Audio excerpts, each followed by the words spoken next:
90% মানুষ এই ভুলের কারণে ক্যামেরা অফলাইন করে ফেলেন। আজ দেখাবো আইপি অ্যাড্রেস চেঞ্জ করে কিভাবে আপনি সমস্যাটি সমাধান করবেন। আসসালামু আলাইকুম, সিসিটিভি অফলাইন সিরিজের ডে 1-এ আপনাকে স্বাগতম। আজকে দেখাবো ভুল আইপি অ্যাড্রেস বা আইপি কনফ্লিক্টের কারণে কেন আপনার সিসিটিভি ক্যামেরা অফলাইন হয়ে যায় এবং মাত্র কয়েক মিনিটে কিভাবে আইপি অ্যাড্রেস পরিবর্তন করে সমস্যাটি সমাধান করবেন। চলুন শুরু করি। প্রথমে আমরা চলে যাচ্ছি কম্পিউটার স্ক্রিনে। কম্পিউটারে আসার পরে আপনি এখান থেকে যদি আপনার দাহুয়ার ক্যামেরা হয় তাহলে আপনি দাহুয়ার জন্য চলে যাবেন কনফিগ টুলসে। যদি আপনার হিগভিশনের ক্যামেরা হয় তাহলে আপনি চলে যাবেন এসএডিবি টুলে। দুইটা সফটওয়্যারে আপনি গুগল ব্রাউজারে পেয়ে যাবেন। তো আমরা চলে যাচ্ছি আজকে হিগভিশনের এসএডিবি টুলে। আসার পরে এখান থেকে আপনি দেখতে পাবেন যদি একই আইপি দুইটা ক্যামেরাতে থাকে তাহলে এটা হচ্ছে আইপি কনফিগ। এটার কারণে বারবার আপনার ক্যামেরা অনলাইন বা অফলাইন হয়ে যেতে পারে। এটা যদি আপনার ক্যামেরাতে থাকে তাহলে এটা আপনি চেঞ্জ করে দুইটার জন্য আলাদা আলাদা আইপি আপনি ব্যবহার করবেন। এবং আরেকটি সমস্যা হচ্ছে সিসিটিভি ক্যামেরা ডিএসসিপি মোডে থাকে। যদি আপনার ক্যামেরা ডিএসসিপি মোডে থাকে তাহলে আপনার ক্যামেরা অফলাইন হয়ে যেতে পারে বারবার, কারণ ডিএসসিপি মোডে থাকার কারণে আপনার ক্যামেরা এক এক সময় এক এক ধরনের আইপি নিয়ে নিচ্ছে, যেটা আপনার অটোমেটিকলি আপনার রাউটার থেকে সাজেস্ট করতেছে। সেই আইপিটা আপনার ক্যামেরা বারবার নিয়ে নিচ্ছে। আপনার এনভিআর এর ক্ষেত্রে গিয়ে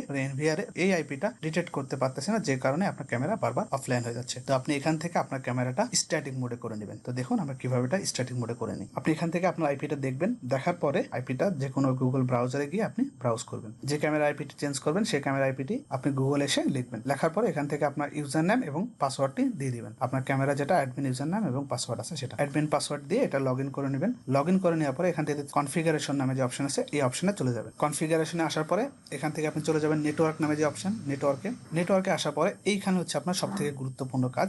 এখানে দেখতে পাচ্ছেন আমার ক্যামেরাটি স্ট্যাটিক মোডে আছে, আপনার ক্যামেরাটি ডিএসসিপি মোডে থাকতে পারে। যদি আপনার ক্যামেরাটি এইভাবে এটা টিক মার্ক থাকার কারণে ডিএসসিপি মোডে থাকে তাহলে আপনি এই টিকটা উঠিয়ে নিয়ে আপনি এটাকে স্ট্যাটিক মোডে করে দিবেন। স্ট্যাটিক মোডে করে দেওয়ার পরে আপনি এখান থেকে আপনার রাউটারে যে আইপি সিরিজ আছে সেখান থেকে আইপি এখানে আপনি চেঞ্জ করে দিবেন। আইপি চেঞ্জ করবেন সাবনেট মার্কস এবং গেটওয়ে দিয়ে আপনি নিচে এসে এটাতে সেভ দিয়ে দিন। সেভ দিয়ে দিলে হয়ে গেল আপনার ক্যামেরা আইপি চেঞ্জ।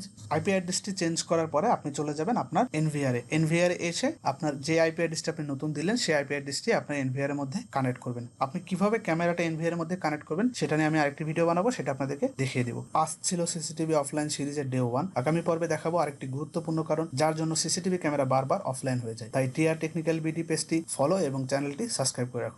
অসংখ্য ধন্যবাদ। আসসালামু আলাইকুম।